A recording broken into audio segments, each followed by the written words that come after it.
आपने कराची और इस्लामाबाद दोनों हाई कोर्ट्स के फैसलों को जूते की नोक पर रखा।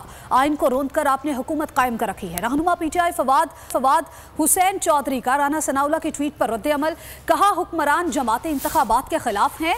इस वक्त अमन अमान को खतरा आप और आपके इत्तेहादियों से है। सवाल किया कि कभी हुकूमतें भी अमन अमान खराब करने की धमकियां देती हैं।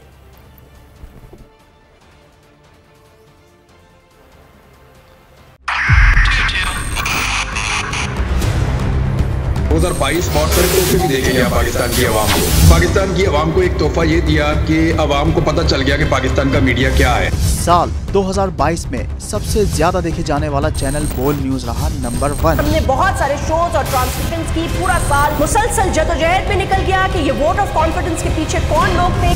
तोड़े रेटिंग के सभी रिकॉर्ड। सोशल मीडिया पर भी सबसे ज्यादा तेजी से 2.4 बिलियन व्यूज का संगे मील अबूर किया।